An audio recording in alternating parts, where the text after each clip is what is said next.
wali-wali Allah Subhanahu wa taala.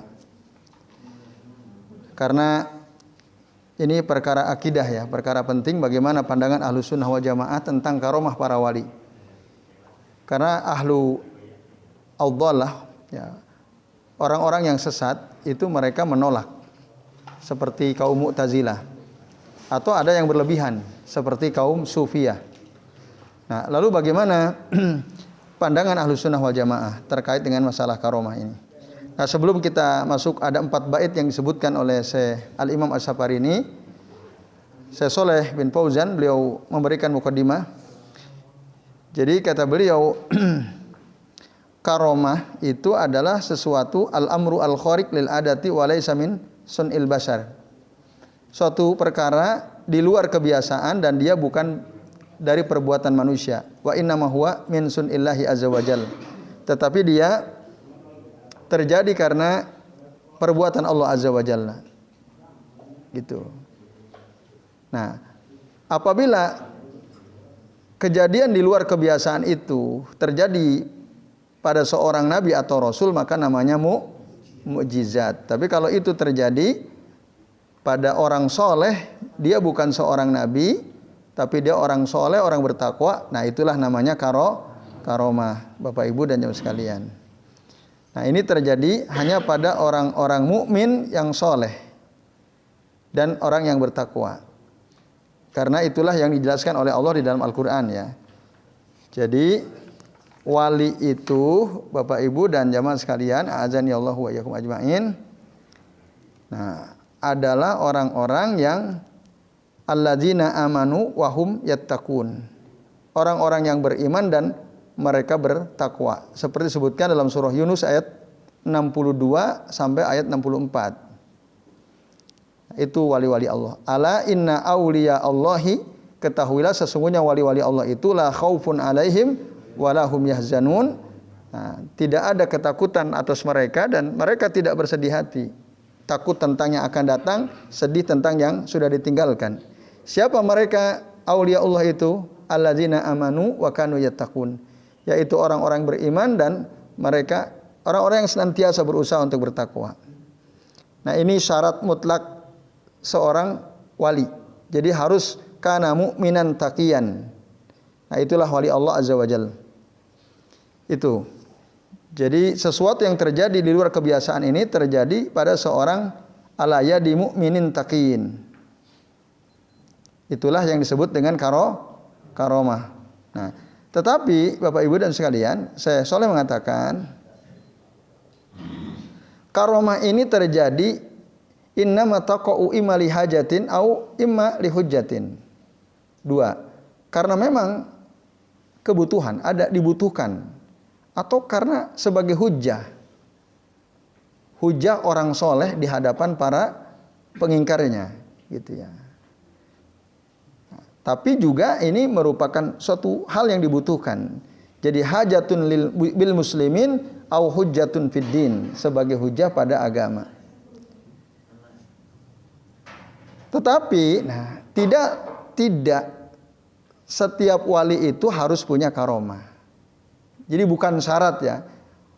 Oh, kalau dia nggak punya karomah berarti bukan wali. Tidak. Ya. Bahkan kasirun minal auliya ilaisa lahum karomat. Banyak para wali yang mereka tidak punya karomah. Jadi ketidakadaan karomah yang dialami oleh seseorang bukan berarti oh dia bukan wali. Tidak. Ada wali yang dia tidak diberikan karomah karena waktu itu tidak dibutuhkan, nah, dan karena sudah diterima oleh masyarakat gitu. Tidak perlu hujah, tidak ada penentangan. Maka wali yang seperti itu dia tidak mendapatkan karomah. Tapi bukan gara-gara nggak ada karomah kemudian dia bukan seorang wali. Nah, ini Bapak Ibu dan jamaah sekalian, a'adzani Allah wa iyyakum ajmain. Nah, rinciannya disebutkan dalam kitab yang ditulis oleh Syekhul Islam Ibnu Taimiyah yang berjudul Al-Furqan Baina Auliya'i Rahman wa Auliya'i Syaitan ya. Pembeda antara wali-wali Allah yang zat yang Maha Rahman dan wali-wali syaitan.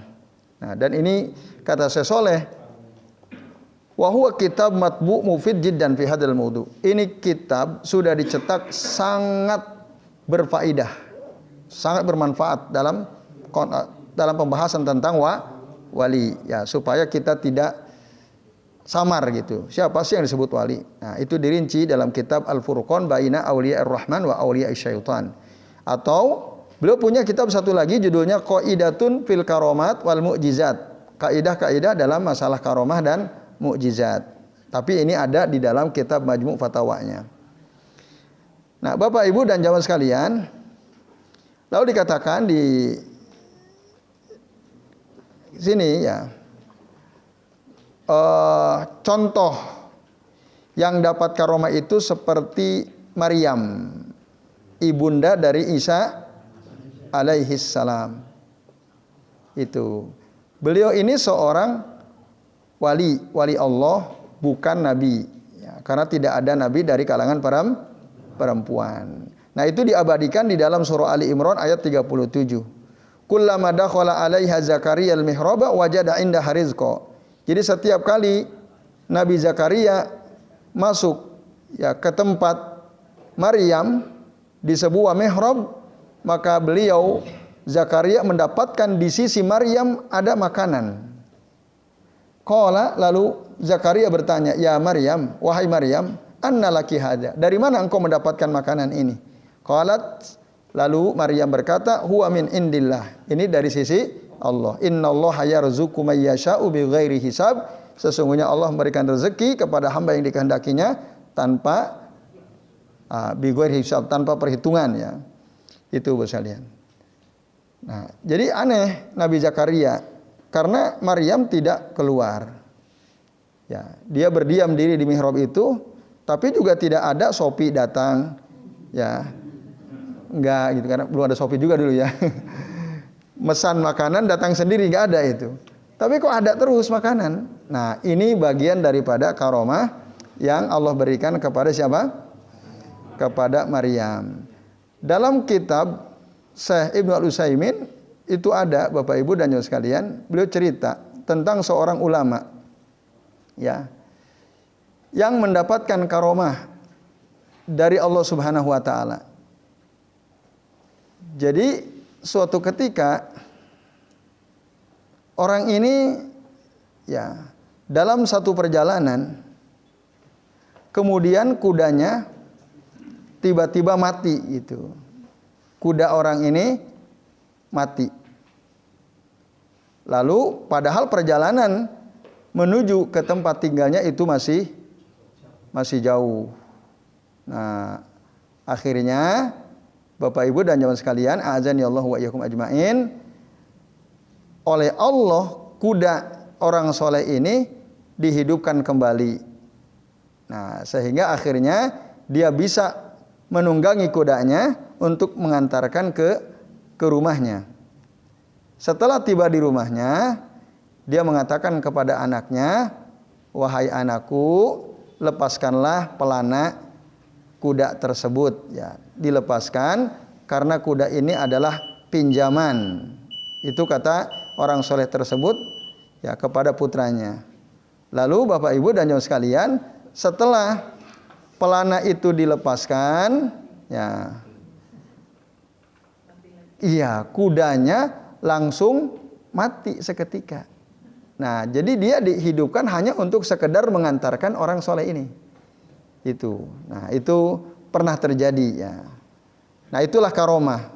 Ini kan di luar kebiasaan. Masa kuda sudah mati bisa hidup? Bisa hidup kembali. Ini sesuatu yang tidak mungkin. Termasuk juga Ashabul Kahfi, yaitu juga para wali Allah di mana mereka bisa tidur selama berapa lama? Salah sumi atisana baljadutis asinin.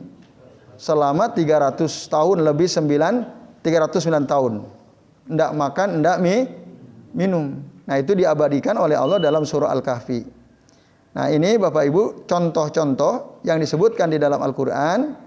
Tadi terutama Maryam sama Ashabul Kahfi. Nah, sementara yang tadi kami ceritakan itu disebutkan dalam riwayat ya, bukan dalam Al-Qur'an. Jadi ini mukadimah ya. Terkait dengan wali Allah Subhanahu wa taala. Baik Bapak Ibu dan sekalian, nah Ini sudah masuk waktu Isya ya? Ya, monggo diazani dulu, nanti saat azan kita lanjut lagi. Alhamdulillah Bapak Ibu dan Ibu sekalian, ya kita sudah memasuki waktu Isya.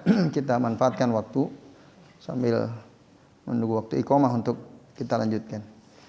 Jadi Bapak Ibu dan Ibu sekalian, tadi tokoh yang kami sebutkan ceritanya tadi namanya Sillah bin Asyam. Nah, itu kata saya Al-Utsaimin, saya Ibnu Al-Utsaimin ya. Jadi beliau namanya Sillah bin Asyam tadi. Annahu mata farasuhu fi asna'is safar. Kudanya itu mati di tengah perjalanan. Pada Allah Azza wa Jalla an yuhyihu ila an yasila ila baladih. Lalu Sillah bin Asyam ini berdoa kepada Allah untuk menghidupkan kembali kudanya supaya bisa sampai ke negerinya. Fa ahyallahu lahu al-faras wa rakabahu. Allah pun menghidupkan kuda itu kembali dan ditunggangi oleh Sillah bin Asyam. Falamma wasala ila baitihi qala libnihi, ketika dia sampai ke rumahnya dia berkata kepada putranya, "Ya bunayya alqi as-sarja anil faras fa innahu ariyah." Wahai anakku, lepaskanlah pelana kuda ini karena sesungguhnya dia ini pinjaman katanya. Maka anaknya pun fa'alqa as-saraj anhu pamatal faras fil hal. Putranya melepaskan pelana itu dari kuda tersebut. Nah, pamata al faras fil hal. Huruf fa di situ Bapak Ibu ya dullu ala at-tartib wa taqib. Jadi setelah dilepas kudanya langsung mati. Langsung mati seketika. Nah, ini wali Allah namanya Sillah bin Asyam, murid daripada Anas bin Malik radhiyallahu anhu. Ini terkenal seorang ulama dari kalangan tabi'in yang zuhudnya, waroknya luar biasa dan disebut dalam kitab Hilyatul Auliya oleh Abu Nuaim rahimahullah atau oleh Al-Imam Az-Zahabi dalam kitab Syiar Alam An-Nubala. Ketika menjelaskan soal zuhud banyak menyebut nama Sillah bin Asyam ini. Yaitu beliau adalah seorang wali, Bapak Ibu dan Ibu sekalian. Nah, baik, kita masuk ke bait yang pertama 165 ya. Al-Imam As-Sabuni mengatakan wa kullu kharikin ata an salihin min tabi'in li syar'ina wa nasihin. Nah, ini penting ya. Ini akidah ahli sunnah. Kata Al-Imam As-Sabuni ini wa kullu kharikin, setiap perkara ya di luar kharik itu di luar kebiasaan, ata an salihin, yang datang dari orang soleh, min tabi'in li syar'ina, yang mengikuti syariat kami. Maksudnya syariat Rasul sallallahu alaihi wasallam. Wa nasihin. Nasih itu artinya yang taat kepada Allah, beriman kepada Allah, beriman kepada kitabnya, beriman kepada Rasulnya. Karena Nabi mengatakan dalam suatu hadis yang sahih, ad-dinu an-nasiha, an-nasihatu lillah wali kitabih, wali rasulih, wali a'immatil muslimin wa ammatihim. Nah, maka itu yang dimaksud wa nasihin. Jadi kami ulangi, setiap perkara di luar kebiasaan datang dari orang soleh yang dia itu mengikuti syariat Rasul SAW, dan dia beriman kepada Allah, beriman kepada kitabnya, beriman kepada Rasulnya. Nah, tentu mengikuti Rasul SAW. Nah, itulah wali. Jadi kalau ada orang Bapak Ibu kemana-mana telanjang, ya ceramah telanjang, itu wali bukan tuh namanya? Bukan. Tapi ada nggak orang nyebut itu wali? Banyak. Wali jazab katanya, majzub ya. Itu ada. Itu bukan wali karena tidak mengikuti syariat. Orang pada sholat jamaah ini duduk ngerokok pinggir jalan. Wali katanya, wali itu. Bukan. Nah, itu Bapak Ibu. Jadi wali itu dia tabi' li syar'ina. Itu syaratnya tadi, alladzina amanu wa kanu yattaqun. Itu patokannya gitu. Tapi kalau ada orang aneh, cuma dia ada sesuatu yang di luar kebiasaan. Misalnya apa misalnya, dia tiba-tiba datang gitu ya, marah-marah sama orang, habis itu kamu nanti tak kasih makan loh gitu misalnya. Tiba-tiba ada orang bawa makanan. Dia padahal baru ngomong nanti saya kasih makan loh kamu ini. Terus ada makanan datang. Sementara dia ini bukan orang soleh. Sholat nggak pernah jamaah. Nah, hidupnya ngasal gitu ya. Kemana-mana nggak pakai baju dan seterusnya. Tapi ada sesuatu yang dia ucapkan langsung terjadi misalnya. Itu wali atau bukan? Tapi ada tadi khorik al-ada, sesuatu yang terjadi di luar kebiasaan. Nah, itu min ahwali syaitan. Itu dari tipu daya syaitan, dari perilaku syaitan. Itu. Jadi kalau ada orang tidak beriman, tidak bertakwa, tidak ngikutin syariat Rasul, kok dia misalnya bisa berjalan di atas air? Bisa apa lagi? Menghidupkan ayam yang sudah mati misalnya.